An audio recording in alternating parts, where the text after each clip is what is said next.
tous. Allez, mets mon petit micro. J'espère que vous allez bien et que vous êtes prêts à suivre nos nouveaux cours d'histoire en vidéo, cours de 5e. Rappelez-vous, nous étions sur le chapitre Montée en puissance et affirmation des rois de France. On avait fait un grand 1, la naissance de l'État royal, et on était en train de parler, dans notre grand 1, on avait terminé d'ailleurs, sur la faiblesse des premiers Capétiens, qui avaient pris le pouvoir par rapport aux derniers Carolingiens. On verra que l'héritage carolingien et mérovingien n'est pas oublié par les Capétiens. On avait parlé un peu de toutes ces faiblesses. Qui vous a fait comte et vous, qui vous a fait roi, rappelez-vous. Il n'y a aucun respect pour le roi de France, qui a un petit, mais alors rikiki état royal autour de Paris, Orléans, etc. Véritablement pas grand-chose. Et c'est cette histoire de la montée des rois de France vers les sommets, qui nous mènera à Louis XIV en fin d'année, avec le pouvoir absolu, le plus grand roi de France qui ait sans doute jamais existé, en tout cas on en reparlera. Voilà un petit peu notre cours d'aujourd'hui. On va voir maintenant en grand B les atouts et les forces de ces rois de France. S'ils ont fini par passer et dominer les seigneurs de leur royaume, c'est qu'ils avaient de sérieux atouts en main. Et le plus fort de ces atouts, on va le mettre en grand B, je vous le mets là-haut, le roi de France, 2 points, une personne sacrée. Voilà ce qu'on va mettre pour notre cours et on va l'écrire, d'accord, dans son cahier, page de droite, c'est la suite. Je vous rappelle qu'on avait mis grand A, les faiblesses, grand B, donc les forces et les atouts. On va le roi, une personne sacrée, le roi de France, une personne sacrée, un personnage sacré. Et c'est vrai que ce sacre, d'ailleurs c'est typiquement français, c'est, on va dire, on parle de mot sacre qu'en France. En Angleterre ou ailleurs, on parle de couronnement. La différence des deux, c'est le sacre, c'est que c'est Dieu. Il est consacré par Dieu, choisi quasiment par Dieu, un peu comme Horus. Rappelez-vous, les pharaons étaient un peu les nouveaux Horus dans leur pays. Et rappelez-vous également les empereurs romains. Je ne vous le fais pas. Rémus, Romulus, descendant de Mars, quasiment le dieu de la guerre. Bon, les rois de France, c'est un peu dans la même optique. C'est vrai que ce sacre va leur conférer une force et surtout les différencier des autres grands seigneurs du royaume. C'est une force absolue. Dieu a choisi le roi de France. Et ça change tout. Pour la petite histoire, ce personnage sacré va commencer à se mettre en place à partir des Carolingiens. C'est Pépin le Bref qui trahit quand même le dernier mérovingien. Il le dégage tranquillement. Et c'est vrai que c'est une sorte de trahison du point de vue en tout cas des seigneurs, de l'hommage qu'on pouvait donner à ce roi, etc. Donc pour légitimiser cette trahison, il va faire une alliance avec l'Église. Et cette alliance, finalement, c'est de là que viendra le sacre. Pépin, Louis le Pieux sera le premier à se faire sacrer à Reims, on en parlera tout à l'heure, mais c'est vrai qu'il n'y a pas de sacre s'il n'y a pas une alliance entre le pouvoir temporel du roi et le pouvoir spirituel de l'Église. L'alliance des deux va donner ce pouvoir sacré, l'Église va donner le caractère sacré au roi, quasiment l'envoyé de Dieu, en tout cas un représentant de Dieu sur terre, et le roi, lui, va protéger cette église qui va devenir évidemment la grande protectrice et la seule religion en France. Donc de l'alliance des deux va naître finalement la légitimité des rois de France. Alors on va parler maintenant du sacre. Le sacre, qu'est-ce que c'est? Comment ça se passe? Où ça se passe? On va parler de tout ça. Bon allez, on corrige ces exercices que vous aviez à faire. Hop, je vous le mets là-haut. C'était comment le sacre renforce-t-il le pouvoir des rois capétiens? Vous avez une petite image. Et il y avait 3 ou 4 questions auxquelles vous deviez répondre. On va les corriger maintenant, d'accord? Et puis ensuite, on continuera notre cours. Où la cérémonie du sacre a-t-elle lieu? Alors, facile, j'espère que vous avez trouvé. D'accord? Où est-ce qu'elle a lieu, cette cérémonie du sacre? Alors, évidemment, à Reims, d'accord? C'est la cathédrale de Reims, voici quelques images, la sublime cathédrale de Reims, l'une des merveilles de l'art gothique en France, qui va servir d'écrin à la cérémonie la plus importante pour les rois de France, celle qui le légitimise et celle qui le donne comme un peu l'élu des dieux, si vous préférez. Donc cette cathédrale est sublime.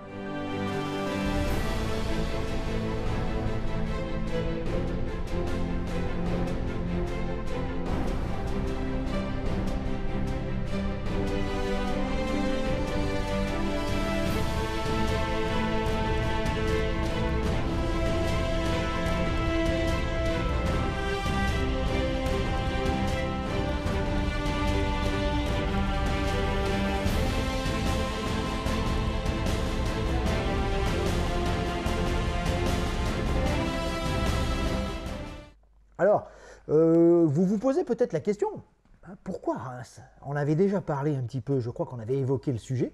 Alors pourquoi Essayez de réfléchir, vous allez essayer de me rechercher ça. Je vous laisse quelques instants pour me mettre sur pause. Allez faire une petite recherche internet ou sur un livre, ça se fait aussi. Recherchez-moi pourquoi la cathédrale de Reims est-elle la cathédrale du sacre? Pourquoi pas celle de Notre-Dame à Paris? Pourquoi pas d'autres cathédrales de France? Pourquoi on a choisi Reims? Allez, c'est parti.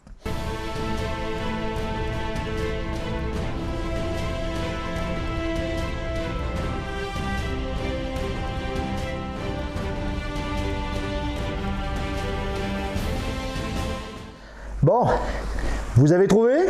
Eh oui, c'est Clo-Clo, c'est Clovis, on est en 496, ou peut-être un petit peu avant, ou peut-être un petit peu après, on n'est pas vraiment sûr. D'accord, c'est ici. Alors, vous avez trouvé? Qu'est-ce qui est arrivé à Clovis?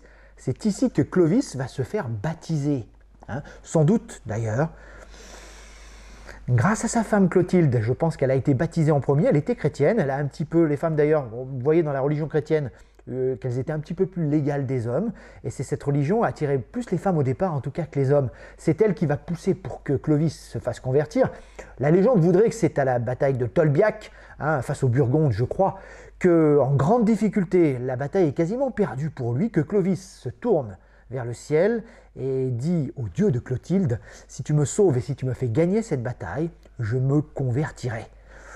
Pour la petite histoire, les Francs de Clovis vont gagner la bataille et Clovis se convertira, en tout cas va se faire baptiser dans les anciens termes romains de l'époque, une grande cérémonie où 3000 de ses soldats vont suivre également et se faire baptiser chrétiens. C'est une cérémonie où les Francs finalement polythéistes un petit peu basculent dans le monothéisme et dans le christianisme. C'est une date très importante évidemment, une date symbolique. D'accord? Et sachez que c'est sur ces anciens termes romains qu'on va construire par la suite une église et ensuite une merveilleuse cathédrale au XIe, XIIe siècle. Et ceux qui y vont un jour visiter Reims, n'hésitez pas, je ne sais pas si la visite se fait encore, on peut descendre carrément sous la crypte, sous les bas-fonds de Notre-Dame de Reims et voir ce qu'il reste encore des anciens bassins où Clovis se serait fait baptiser. Voilà. Donc c'est pour ça qu'on a choisi Reims. Clovis, c'est le premier, finalement, des rois quasiment français, entre guillemets, évidemment, des rois francs. D'accord. Clovis, en langue germanique, donnera Louis. Je crois que c'est imbattable au combat. Voilà ce que ça veut dire en gros, Clovis. C'est un mot qui nous vient évidemment de la langue celte. Je l'ai retrouvé. Clovis, ça veut dire illustre au combat dans la langue celte, qui donnera le Louis chez les rois de France. Clovis, c'est un peu Louis Ier, si vous voulez. Et ça suivra par la suite. 3000 soldats, je l'ai dit, etc., etc. C'est une cérémonie énorme qui se passe à cette époque. Et pour la symbolique, c'est ici, là où tout a commencé, que les rois de France viendront se faire sacrer. C'est le début, évidemment, vous vous en doutez, de l'alliance entre le pouvoir des rois, le pouvoir fort, militaire, politique, et le pouvoir spirituel de l'Église. C'est l'évêque de Reims, Saint Rémy, qui va baptiser Clovis. Donc véritablement, il y a une alliance entre les deux. Et vous allez me dire, mais quel rapport avec Dieu? Pourquoi Dieu aurait choisi? Il fallait un miracle, en tout cas il fallait un événement extraordinaire, quelque chose d'extraordinaire. Il se trouve que Saint Rémy n'avait rien, il n'avait plus d'huile, etc. pour pouvoir oindre, c'est-à-dire baptiser évidemment le Clovis. Et miracle des miracles, une colombe blanche avait dans ses pattes une petite ampoule, la sainte ampoule, comme on va la nommer par la suite, et la laissa tomber dans les mains de Saint Rémy. Dedans, il y avait le saint crème, l'huile sacrée. Donc les rois de France étaient consacrés par Dieu. C'est Dieu qui a choisi cet endroit, et c'est Notre-Dame, qui deviendra évidemment la cathédrale des rois de France. Mais ça, c'est beaucoup plus tard. Il n'y a pas de cathédrale sous Clovis, il n'y aura pas de cathédrale non plus par la suite. Quel est le premier roi? Je crois que c'est Louis le Pieux, le premier à venir se faire baptiser ici. Et c'est vraiment au XIe siècle seulement, tardif, qu'il y aura véritablement un sacre, une cérémonie organisée, etc. En grande pompe. À quoi ressemble une cérémonie de sacre d'un roi? Il faut faire appel au cinéma pour pouvoir avoir quelques images et quelques flashs. C'est parti pour la visite. Voilà à quoi ressemble un sacre du roi de France.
Pour être tout à fait complet, 33 rois auront les régalias et seront sacrés à Reims.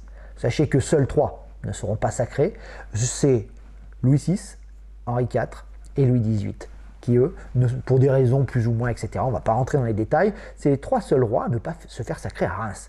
Autant vous dire que cet endroit est hautement symbolique, et même quand Charles VII, avec Jeanne d'Arc, est en danger, que les Anglais occupent Paris, qu'il y a 2 rois en France, du point de vue de la légitimité, et 2 rois qui se veulent évidemment roi de France. L'avantage de Charles VII, c'est que lui, il a le pouvoir du sacre. Et à partir du moment où Jeanne d'Arc, c'est là son plus haut fait d'armes, évidemment, arrive à passer entre les lignes ennemies, arrive à amener Charles VII à Reims et à le faire sacrer, il devient intouchable.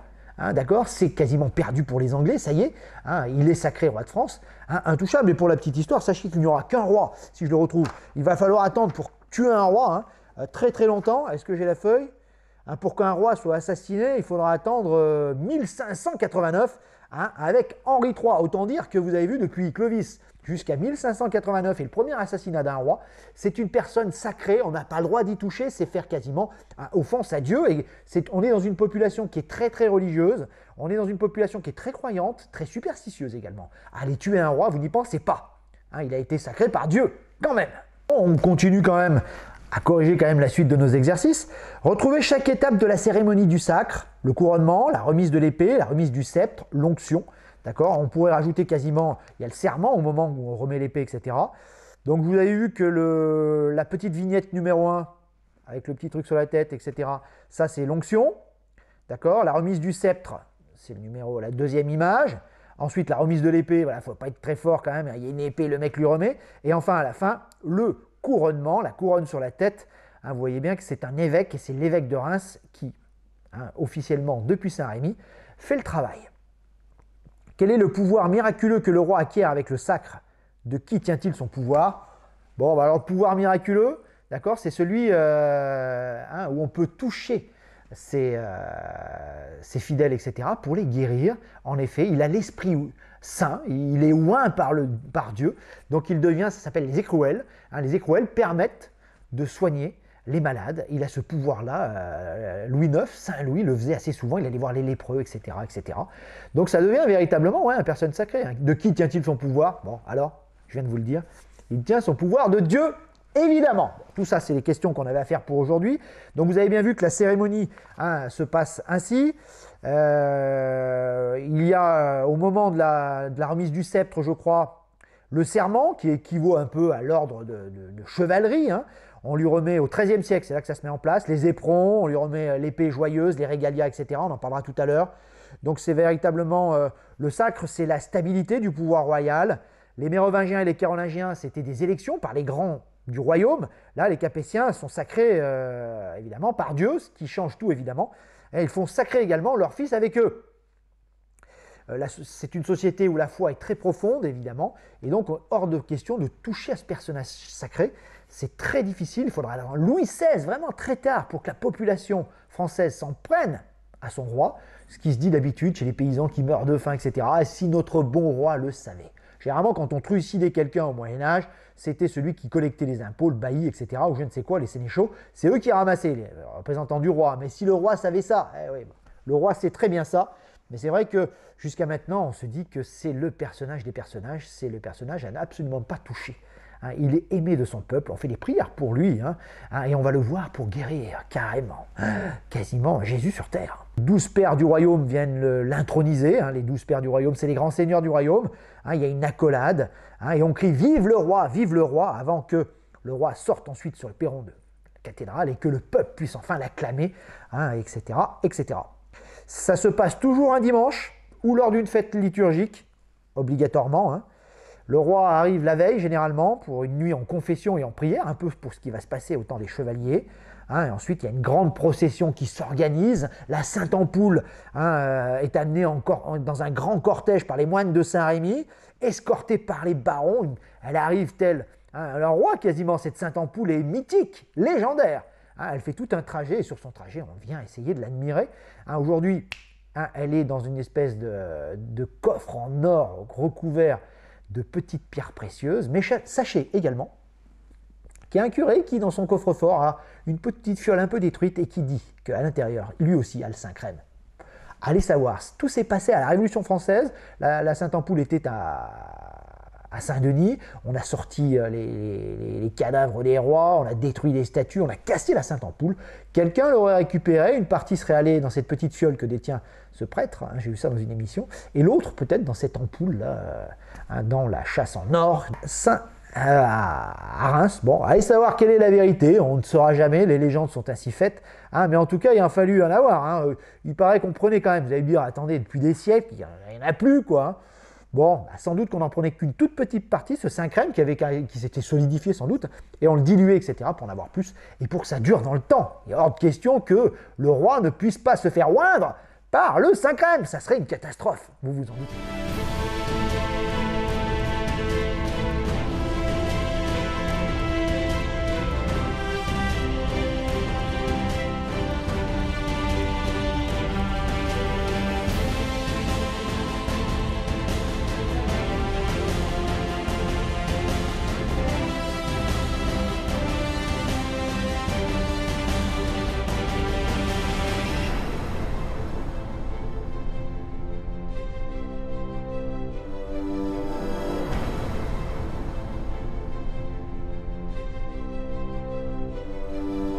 Bon, pour en revenir sur le serment, c'est quand même on est dans une société de l'oral, on est dans une société du serment, rappelez-vous, hein, l'hommage entre le suzerain et son vassal. Là aussi, c'est un serment, je te prête assistance à la guerre, le fameux host, etc., etc. Il n'y a pas que ça, je simplifie évidemment, mais là aussi, c'est un serment assez fort, d'homme à homme.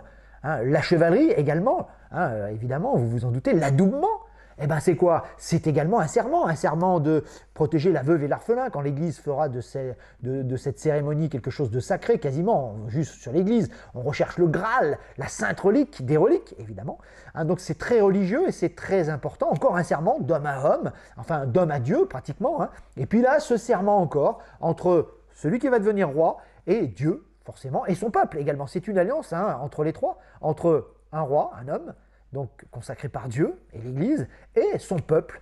Alors c'est quoi ce serment? Je l'ai ici. Sachez que bon, il se fait face à l'autel. Hein, on prête serment sur l'Évangile d'abord et sur un reliquaire de la vraie croix. Les reliques sont très importantes au Moyen-Âge, j'en avais déjà parlé. Hein, les reliques, c'est quelque chose qui a, la définition on l'avait déjà dit, hein, qui a appartenu à un saint, hein, d'accord, ou qui est le morceau carrément hein, du physique, du corps d'un saint. Les deux sont hautement sacrés. Les reliques des reliques et celle qui touche à la personne la plus sacrée de l'Église chrétienne, c'est le Christ lui-même, Jésus évidemment. Donc un bout de la vraie croix, ça serait pas mal. Il y en a eu beaucoup au Moyen-Âge, des bouts de la vraie croix. Hein, un point qu'on aurait pu construire sans doute, hein, une croix avec tout ça, de 50 mètres de long. Bon, vous imaginez qu'il y a eu pas mal de faux, sans doute. Hein. Sachez qu'il y a la couronne d'épines également, qui est à la Sainte-Chapelle aujourd'hui, à Paris. C'est on l'a achetée directement à Jérusalem. Hein, au moment d'une croisade, elle a coûté quasiment le budget, je crois, hein, de l'État pendant 2 ans. Un truc de folie, c'était énorme. Elle est revenue en grande pompe à Paris. On l'a enfermée dans un coffre-fort. Il y a encore aujourd'hui des chevaliers de la couronne d'épines et de la croix qui protègent cette relique parmi les plus sacrés des sacrés. Le Saint-Suaire à Turin, hein, cette espèce de drap qui aurait recouvert le corps du Christ au moment de sa mort. Et comme c'est une personne sacrée, son visage et son corps s'est incrusté dans le drap carrément. C'est à Turin qu'on pouvait le voir. Hein. C'était l'une des reliques les plus sacrées du monde chrétien. On a voulu le faire analyser, on n'aurait pas dû. Hein. Le drap date du XIIe, XIIIe siècle, je crois. Ça n'explique toujours pas comment on a pu incruster le visage de cet homme à l'intérieur. Mais en tout cas, ça fait tomber un petit peu le truc. Hein. Il y avait également la Sainte Savate, une chaussure toute pourrie de Marie, qu'on a baladée dans tout l'Occident quasiment. On voulait la toucher, c'était sacré. Hein, on payait pour le faire. Il paraît qu'on aurait pu construire la moitié de la basilique Saint-Pierre à Rome avec ça. Donc vous voyez que les reliques, hein, celle de Jésus évidemment, mais si on a du Saint-Pierre, c'est encore mieux. Et la Saint-Pierre, c'est à Rome. Hein, ces restes sont sous la basilique à Rome, à Saint-Pierre, forcément. Et c'est vrai que tout, Saint-Jacques de Compostelle, on a les restes de Saint-Jacques. Si on voulait véritablement qu'un lieu soit hautement spirituel, il fallait avoir des reliques parmi les plus importantes du monde. Et ça allait drainer des milliers, des millions de pèlerins qui allaient évidemment amener énormément d'argent, faire des dons, et l'endroit allait devenir comme à Saint-Antoine-l'Abbaye, juste à côté de chez moi. On oublie très souvent, on pense évidemment le plus gros des pèlerinages, c'est sur le tombeau du Christ, le Saint-Sépulcre à Jérusalem, évidemment en premier. Ça, évidemment, ça peut attirer, ça peut amener le paradis, ça. Hein. Ensuite, vous avez Saint-Jacques-de-Compostelle, avec ceux qui vont à Saint-Jacques, hein, se font coudre, etc., ou sont sur leur bâton, ou sur leur chapeau, ont des coquilles Saint-Jacques.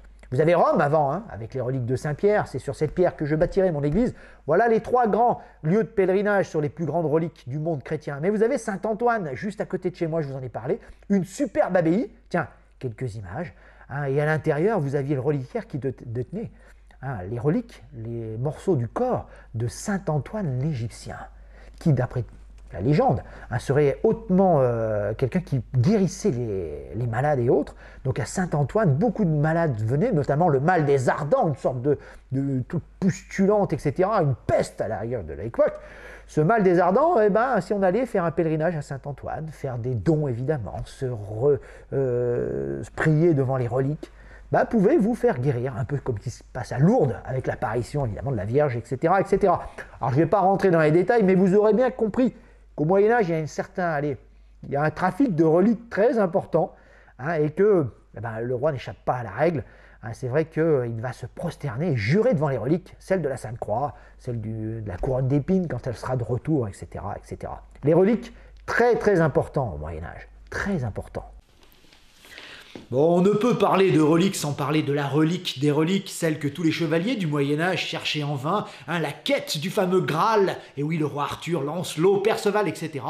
Évidemment que le Graal, la fameuse coupe du Christ, hein, celle où il a bu son dernier verre, etc., le dernier repas, hein, là où il y aurait eu son sang, etc., ce Graal serait censé donner l'immortalité, allez savoir. En tout cas, on l'a recherché en vain pendant des siècles. Alors il serait aujourd'hui, alors je dis bien il serait, entre guillemets, hein, à Valence en Espagne, dans la cathédrale. C'est vrai que là, il y a un Graal, on dit que c'est le Graal, une coupe en or, en jade, etc., avec des pierres précieuses.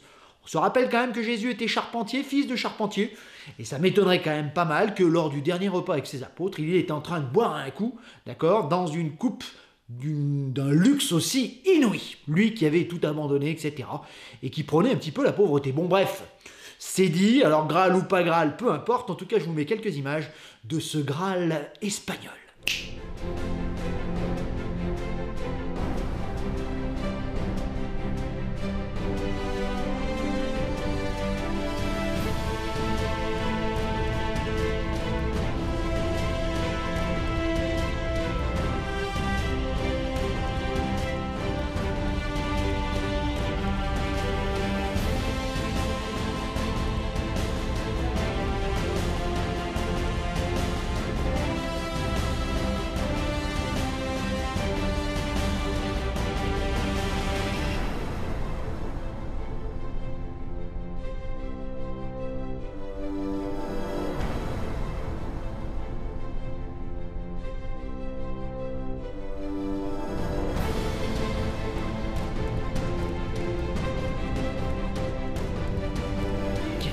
Ah, il y a eu un véritable trafic de reliques au Moyen-Âge, c'est une évidence. Il faut dire que chaque cité, vous allez avoir son bout de fémur, son crâne ou son bout de croix. Ça allait donner un prestige important à la place. Un pèlerinage allait se mettre en place à Saint-Jacques-de-Compostelle, Rome ou Jérusalem. Et vous imaginez que les finances qui vont avec, des millions de pèlerins vont venir ici, évidemment, pour pouvoir toucher, etc. et faire des dons à la relique.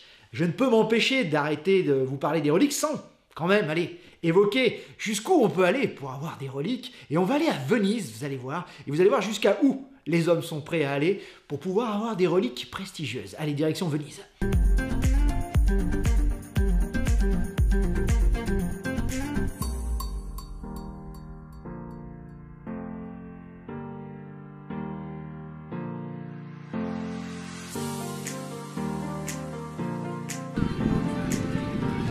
Juin 826, un navire marchand quitte Venise et la place Saint-Marc, direction Alexandrie en Égypte. À son bord, 2 aventuriers ont une mission secrète, rapporter des reliques parmi les plus saintes pour concurrencer Rome et son Saint-Pierre. Quelle histoire rocambolesque, quelle aventure! Ils vont traverser toute la Méditerranée, arriver à Alexandrie, se faire passer pour des marchands, arriver jusqu'aux reliques, piquer les reliques au nez et à la barbe des Coptes d'Égypte, et surtout, mais comment vont-ils faire pour les ramener jusqu'au bateau et traverser toute la ville avec un corps humain dans les poches? Pas évident évidemment, mais les gars ont de la suite dans les idées, malins. Ils vont cacher les morceaux du sein au milieu de morceaux de viande de porc. Arrivé chez les douaniers, canne cire, porc, on ferme le tout et on les laisse passer. Les deux aventuriers vont ainsi pouvoir rejoindre Venise, mission accomplie. Venise devenait l'une des capitales du monde chrétien et en même temps la digne héritière de Byzance, la troisième Rome, en somme. L'histoire n'est pas terminée. En effet, la première église construite pour accueillir les reliques en 828 va être complètement ravagée, détruite en 976 par le terrible incendie de Venise, qui en connaîtra d'autres par la suite évidemment. Les reliques vont disparaître en 1094 quand on va créer et inaugurer la nouvelle église. Il faut retrouver les reliques. On organise 3 jours de jeûne et au miracle, au bout du 3e jour, les reliques réapparaissent. Un bout de marbre du pilastre de la basilique s'ouvre en deux, laissant passer un bras de sa marque. Un miracle, quand tu nous tiens. Bon, sachez que l'histoire de cette relique n'est pas terminée pour autant. Pendant plus de 1000 ans, les Coptes d'Égypte vont demander le retour de la relique sacrée. Sans succès, vous vous en doutez. Jusqu'à ce qu'en 1968, Paul VI fasse un geste et permette le retour d'une partie des reliques sur le Caire. Bon, attention, il s'agit d'une simple étoffe qui aurait recouvert le corps. C'est une relique de contact. On est généreux à Rome, mais il faut quand même pas déconner. Enfin, sachez qu'on va construire au Caire la basilique de Saint-Marc pour accueillir ce morceau d'étoffe sacrée. C'est assez incroyable donc de se dire que la basilique qui est derrière moi et toute l'histoire de Venise est finalement fondée sur un vol de reliques. Alors c'est un mythe fondateur, vrai ou faux, on n'en sait rien. En tout cas, c'est assez extraordinaire. Et pour accueillir ces reliques extraordinaires, il fallait un écrin fabuleux. Il est derrière moi, une véritable merveille, la basilique de Saint-Marc.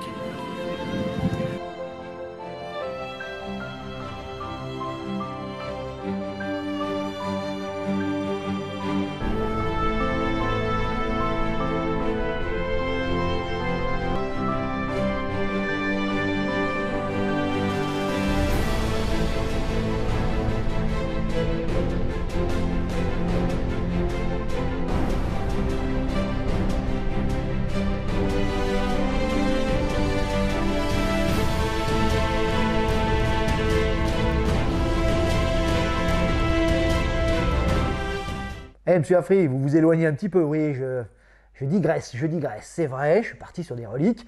Je vais vous parler du serment qu'on fait justement sur cette relique sacrée de la Sainte-Croix. Le roi promet de défendre l'Église, de garder son royaume en paix, d'exercer la justice, d'accord, de chasser les hérétiques.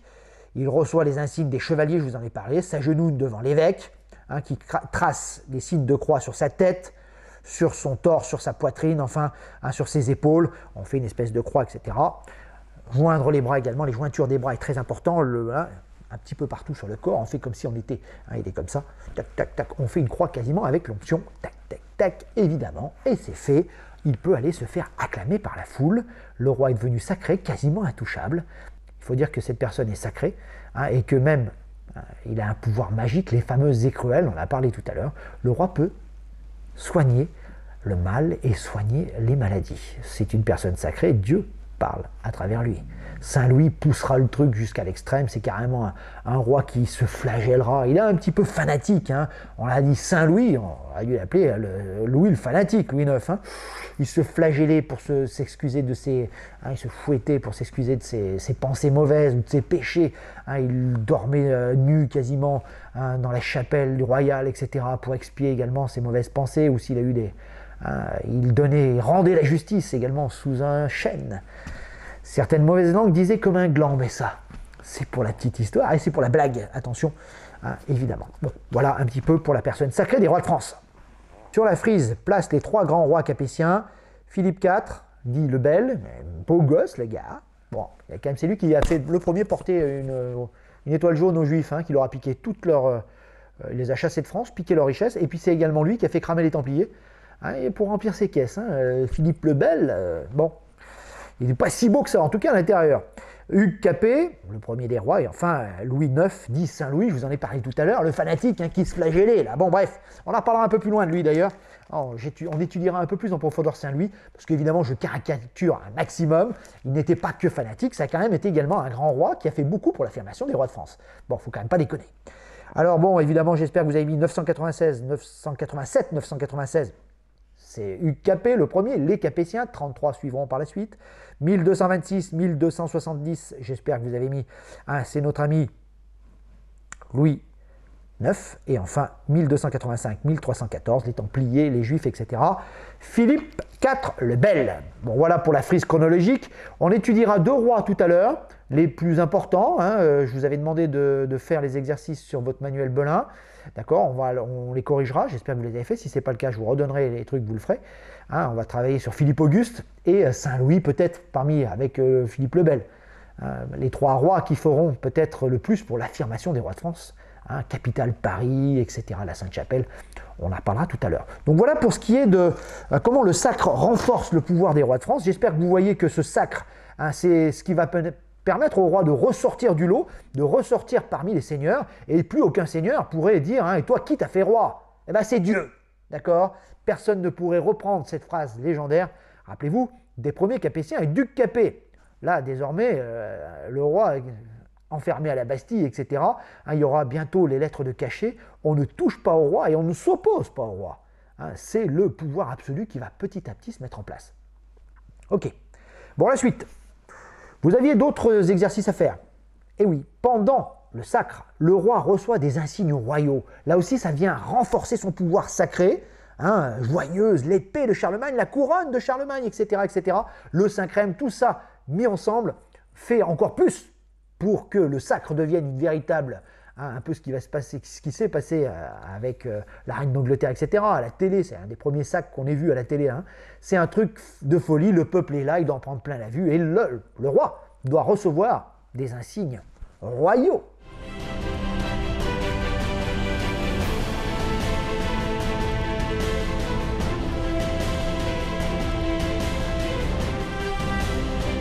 Alors c'était un dossier sur orfèvrerie médiévale et les objets du sacre.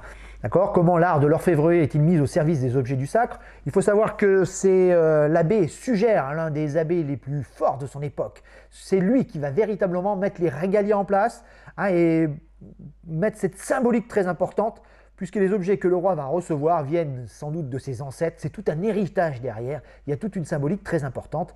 Et c'est vrai que les orfèvres vont mettre en place des objets de toute beauté, qui sont quasiment des œuvres d'art.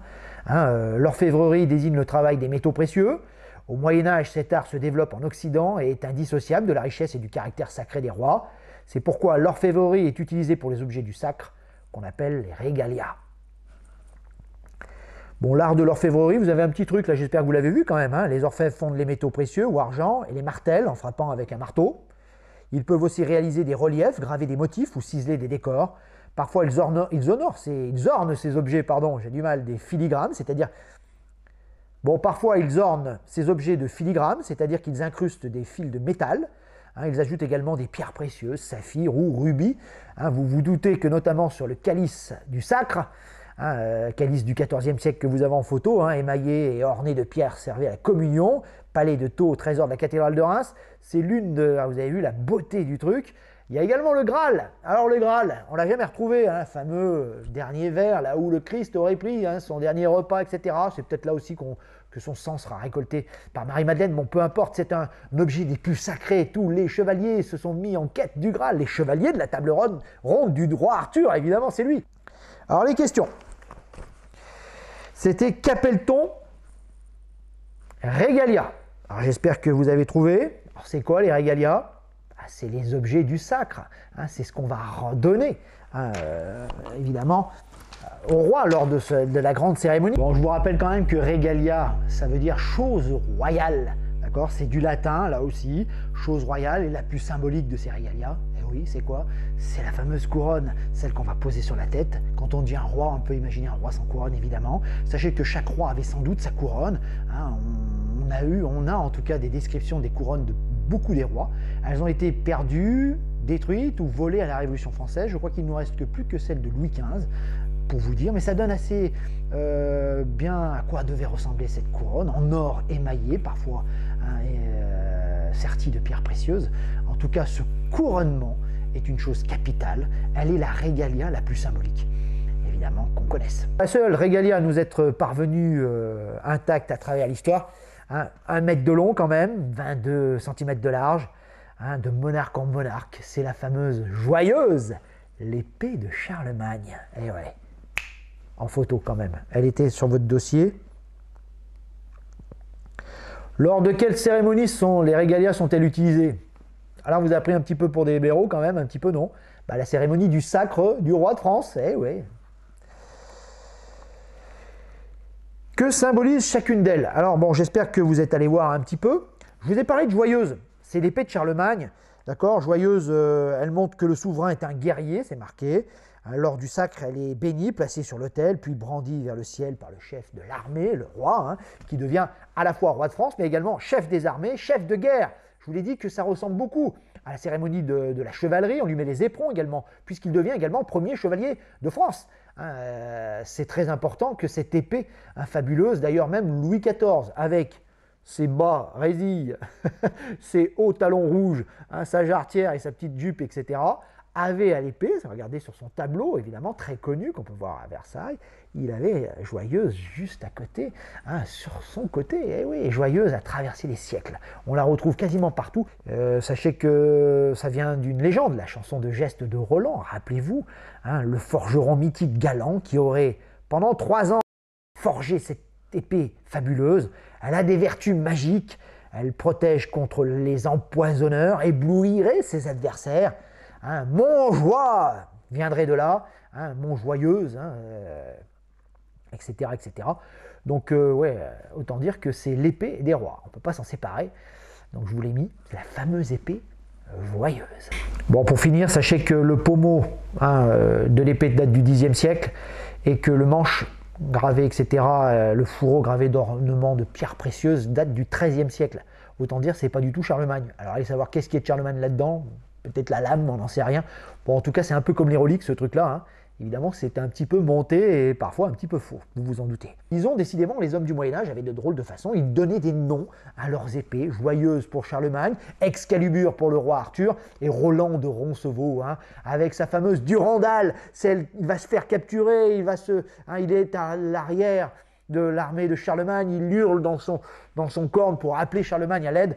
Il va être pris, il ne veut pas que son épée Durandal tombe entre les mains de ses adversaires et il essaye de la casser, mais elle a tellement été bien faite, il en pleure d'ailleurs, qu'il est impossible de la casser malheureusement, etc. C'est l'épée de Roland de Roncevaux, Durandal, Excalibur. On avait donné des petits noms à son épée à cette époque.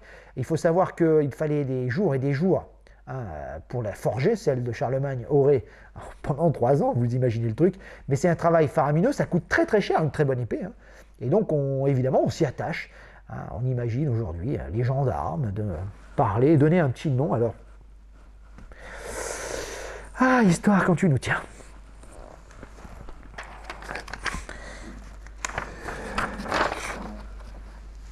Bon, ensuite, qu'est-ce qu'on a d'autre? On a également le sceptre. Alors, vous avez vu, dit de Charlemagne, c'est tout dit de Charlemagne, tant qu'à faire, allez hop, c'est bon. On a la Sainte-Ampoule de Clovis et on a l'épée de Charlemagne. Le sceptre de Charlemagne, là vous avez une super, c'est au musée du Louvre que vous pourrez les voir. Lors du sacre, le roi recevait le sceptre dans la main droite pour guider son peuple. Et là évidemment, j'espère que vous avez mis, c'est le pouvoir politique, le sceptre. Il le reçoit lors de la cérémonie, c'est très important. Les éperons, j'espère que vous l'avez mis évidemment, remis au souverain en début du sacre, il rappelait qu'il était le premier chevalier du royaume, j'en ai parlé tout à l'heure. Donc là on est dans un pouvoir plutôt militaire, d'accord, etc. Question, que symbolise chacune d'elles? L'épée, le pouvoir militaire, le pouvoir également de protéger, si vous voulez, le royaume et l'église. Les éperons, le chevalier, le premier chevalier de France. Le sceptre, c'est le pouvoir politique. Et vous avez également la main de justice. Je vous la mets là, elle n'était pas sur ce document. C'est assez extraordinaire puisque le roi est le grand justicier, c'est lui qu'on vient voir en dernier recours. Il est le justicier ultime. Il aura d'ailleurs un pouvoir absolu quasiment petit à petit, avec ce qu'on appellera les lettres de cachet. Le nom inscrit sur cette lettre permettra à n'importe qui d'être arrêté n'importe où, sans aucun procès, et d'être enfermé à la Bastille quand elle sera construite. Fouquet, le célèbre Premier ministre, enfin le ministre des Finances de Louis XIV, connaîtra évidemment ce triste sort, le masque de fer également.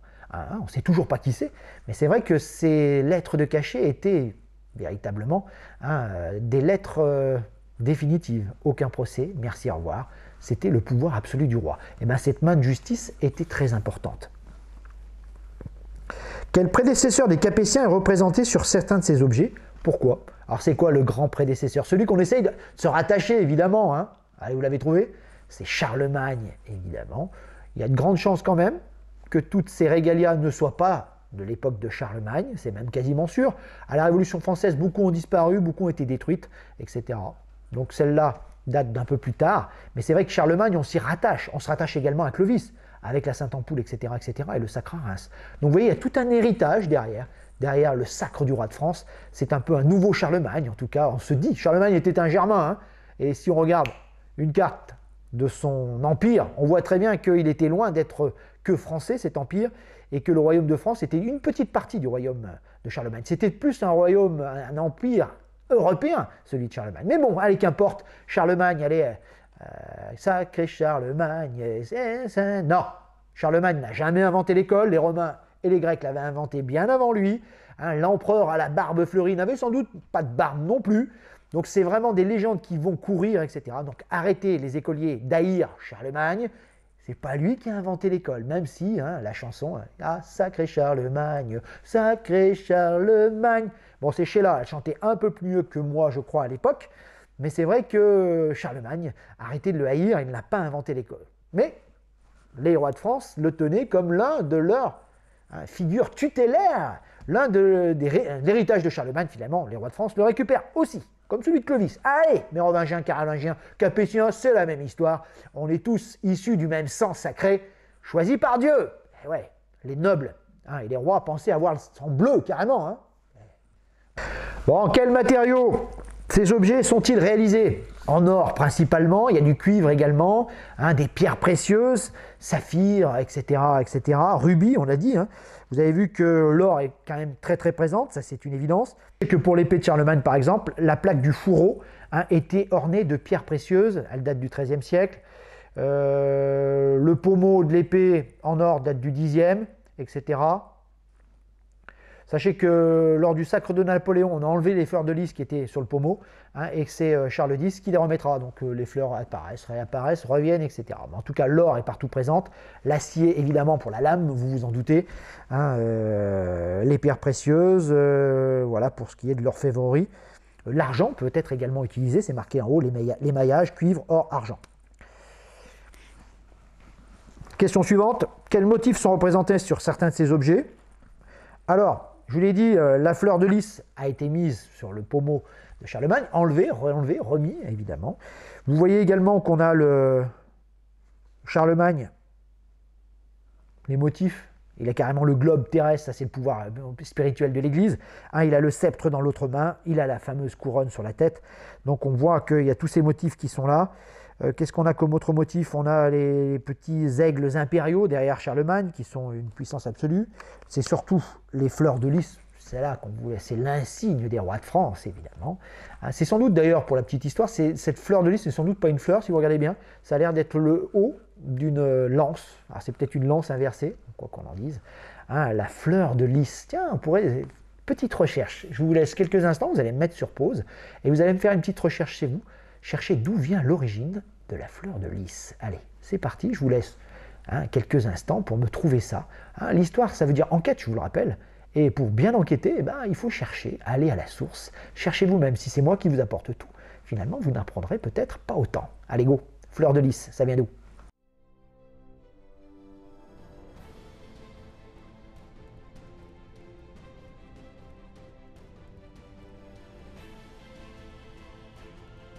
Il y a plusieurs explications pour la fleur de lys. Vous avez sans doute trouvé la plus rocambolesque, et celle auquel je ne crois pas, c'est celle qui voudrait que les rois de France, les Louis, adoraient tellement cette fleur qu'on l'appelait la fleur de Louis, et puis au fil du temps, c'est devenu la fleur de lys. Bon, je pense que c'est un peu n'importe quoi. Il y a une explication historique beaucoup plus crédible, hein, celle de la fameuse bataille de Vouillé en 507, je crois, d'accord, qui oppose Clovis et les Francs, hein, aux Visigoths pour la conquête du Midi. C'est une bataille terrible. Et cette bataille se serait passée sur les bords de marais, hein, où des fleurs d'iris, évidemment, avaient l'habitude de pousser. Et c'est vrai que la bataille était indécise et que finalement, les Francs, en l'honneur de cette bataille, vont récupérer l'emblème. En tout cas, c'est de là que ça viendrait. Puisqu'en francique, la langue lys-bloème, d'accord, lys-bloème, bloème ça veut dire fleur, et lys, c'est resté lys. Hein. Bon, il faut savoir que l'emblème fleur de lys, ça sera véritablement Louis VII, et on est au XIIe siècle, c'est là que la fleur de lys devient véritablement l'emblème des rois de France, mais pas avant. Donc alors, est-ce que c'est Clovis? On revient encore à Clovis, évidemment, là aussi c'est symbolique, évidemment, encore une bataille, hein, etc., etc. Tout à fait complet, la fleur d'iris, cette fleur blanche, c'est la fleur également de la Vierge Marie, évidemment, une fleur quasiment de perfection, signe de pureté. C'est pas un hasard non plus si on a choisi cette fleur, même si je trouve personnellement que cette fleur de lys, si on la retourne, ressemble furieusement à une pointe de lance. Mais bon. Il est temps maintenant, on a terminé nos exercices, temps de faire une petite trace écrite. On avait mis grand A, les faiblesses des premiers Capétiens, ça c'est fait. Grand B, le roi, un personnage sacré. Petit 1, on va mettre, d'accord, la cérémonie du sacre. Quelques mots, hein, pour dire que cette cérémonie religieuse est essentielle, on le met. Une cérémonie essentielle pour montrer que le roi est voulu et consacré par Dieu. Je vous le mets. Hein, une cérémonie essentielle pour montrer que le roi est voulu et consacré par Dieu.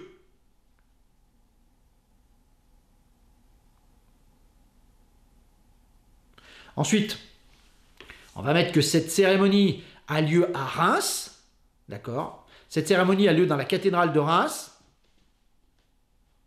en mémoire, hein, du baptême de Clovis qui a lieu ici. Donc on met cette cérémonie a lieu à Reims, dans la cathédrale de Reims, en mémoire du baptême de Clovis qui a eu lieu dans cette ville, d'accord, vers 496, point d'interrogation. Hein. Donc la cérémonie a lieu dans la cathédrale de Reims, le sacre a lieu dans la cathédrale de Reims, en mémoire au baptême de Clovis qui aurait eu lieu ici, vers 496. Cérémonie durant laquelle une colombe aurait amené de l'huile sainte à Saint-Rémy, l'évêque de Reims. Donc on le met, allez, c'est bon. Hein. On dit que cette cérémonie a lieu dans la cathédrale de Reims, hein, en mémoire au baptême de Clovis qui a eu lieu ici, vers 496. Hein, cérémonie où une colombe aurait amené à Saint-Rémy, l'évêque de Reims, une sainte ampoule, une ampoule, d'accord, une huile sacrée, pour pouvoir oindre, évidemment, Clovis. On termine. Lors de cette cérémonie, il y a d'abord l'onction avec l'huile sainte. Ensuite, le serment. D'accord. Et là, il y a un serment type chevalerie, je promets de protéger, etc. Donc, l'onction avec le saint ampoule, le serment, et enfin, le sacre, le couronnement avec la couronne, hein, dite de Charlemagne ou je ne sais quoi. Hein. Chaque roi avait sa propre couronne, je vous l'ai déjà dit. Donc, c'est ça qu'on va mettre, évidemment. OK. Et en phrase de transition, d'accord, on va mettre qu'à ce moment-là, le roi reçoit les régalias. Petit 2, les régalias. Donc à ce moment-là, le roi reçoit les régalias, 3 petits points, on saute une petite ligne, on met petit 2, les régalias. Allez, 2-3 mots. Hein. Ce sont les insignes royaux, donc on met, ce sont les insignes royaux qui viennent renforcer le caractère sacré du roi. Ce sont les insignes royaux qui viennent renforcer le pouvoir sacré du roi. D'accord? 2 points. On va mettre la couronne, évidemment. Indispensable, la couronne, c'est le premier, le plus symbolique. Hein, de la couronne, en or, etc. Hein, donc couronne, entre parenthèses, or, celle de Charlemagne, point d'interrogation, les premières en tout cas. L'épée de Charlemagne, joyeuse, deuxième tiret. Hein, on en a déjà parlé. Ensuite, les éperons. Hein, entre parenthèses, on met premier des chevaliers. Donc, je répète. Donc, il reçoit les régalias. Ce sont les insignes royaux. D'accord, 2 points. On a la couronne, l'objet le plus symbolique, hein, celle peut-être de Charlemagne. En 2, on a joyeuse, l'épée de Charlemagne, hein, qui montre que c'est un roi militaire, pouvoir militaire entre parenthèses et politique. D'accord. 3e tiret, on a donc, on l'a dit également, les éperons, entre parenthèses, le premier des chevaliers. Il reçoit également la main de justice, entre parenthèses, il est le premier justicier, hein, celui qui juge tout, seul Dieu le juge. Bon. Également le sceptre. Alors là, c'est évidemment un sceptre également qui viendrait peut-être de Charlemagne. Tout vient de Charlemagne quasiment, hein, et la Sainte-Ampoule qui vient de Clovis. Bon, vous avez vu qu'il s'est fait évidemment des choses assez incroyables. Donc voilà ce qu'on a noté. Vous allez mettre en conclusion hein, que ces régalias sont l'héritage de personnages mythiques tels Clovis ou Charlemagne. Ces régalias sont l'héritage mythique des Clovis ou Charlemagne. Là aussi, il se met dans la lignée, vous en doutez, hein, de grands rois. Il n'a pas pris les rois les plus pourris ou les rois feignants, par exemple. Logique.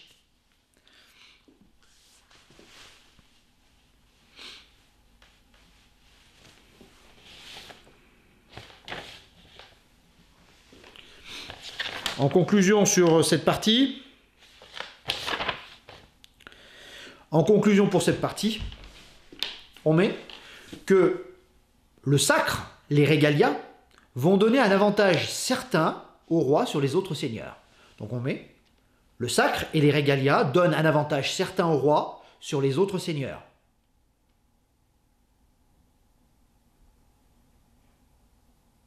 Le sacre scelle l'alliance entre le roi et l'Église. On le met. Le sacre scelle l'alliance entre le roi et l'Église. Il est inviolable, intouchable. Il est inviolable, intouchable.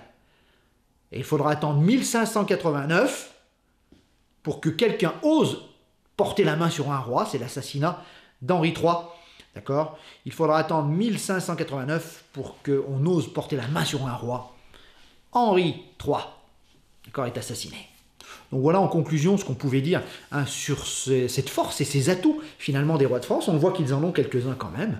Hein, on va passer la semaine prochaine, enfin fin de semaine, on passera à quelque chose de tout autre. On va étudier, en grand 2, on verra, hein, je vous le dirai, 2 grands rois. On va étudier Philippe Auguste d'abord, Saint-Louis, Louis IX, qui sont les rois les plus connus, ceux qui vont faire le plus pour l'affirmation du roi de France. Il y en aurait eu d'autres, évidemment, Philippe le Bel, et je sais, et j'en passe, et les meilleurs. On ira petit à petit, comme ça, vers François Ier et Louis XIV, mais ça, c'est une autre histoire. Donc ça sera la semaine prochaine. On a fait notre trace écrite. J'espère que vous pouvez rembobiner, si vous manque des petits mots, etc. Vous mettez bien ça au propre dans votre cours page de droite. Je compte sur vous, d'accord ? Je le mets également sur École Directe. Vous avez la trace écrite s'il y a besoin de la récupérer éventuellement. On va travailler donc sur Philippe Auguste. Je vous avais donné, je crois, le travail déjà à faire. Le travail que je vous ai peut-être déjà donné, 88, 89, les grands rois capétiens, Philippe Auguste et Louis IX. Hein, c'était dans votre manuel Belin. Vous aviez à le faire. Alors, si vous ne l'avez pas fait, vous y mettez. Donc, je répète, la page 88, 89. Je vais mettre ça également sur École Directe dans Travail à faire. Donc, ceux qui l'ont fait, bah, tant mieux, vous n'avez pas à le faire. Hein, essayez de voir quand même avoir fait ça correctement. Ceux qui ne l'ont pas fait, bah, s'y mettent. Et puis, je vous demande également de me faire les exercices, page 92, 93, et là on va étudier un petit peu évidemment des questions qui forment et qui parlent comment les rois de France vont réussir à s'affirmer de plus en plus face aux grands seigneurs. Ils ont le sacre avec eux, c'est vrai, mais ça ne suffira pas. Il va falloir faire des lois, il va falloir combattre également.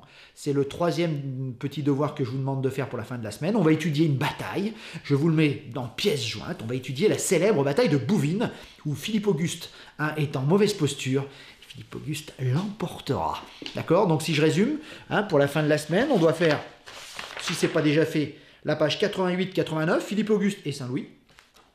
Ensuite, on se met sur la page 92-93 et on répond là également aux questions. D'accord ? Et puis je vous mets en pièces jointes, on va travailler sur la bataille de Bouvines, la célèbre bataille de Bouvines, celle qui a fait la renommée de Philippe Auguste. Par la suite. On se retrouve donc en fin de semaine, portez-vous bien, j'espère que vous avez pris du plaisir à regarder cette vidéo, j'ai pris beaucoup de plaisir à la faire, en pensant très fort à vous, on va bientôt se retrouver, évidemment, mais c'est vrai que je peux me permettre de rentrer plus dans les détails, de mettre il y a moins de temps de latence entre la vidéo que je vous mets, etc. On va petit à petit glisser tranquillement vers les croisades, mais ça c'est une autre histoire. Allez, on se retrouve pour la correction de tous ces exercices et pour la suite de notre cours en fin de semaine. Bye bye.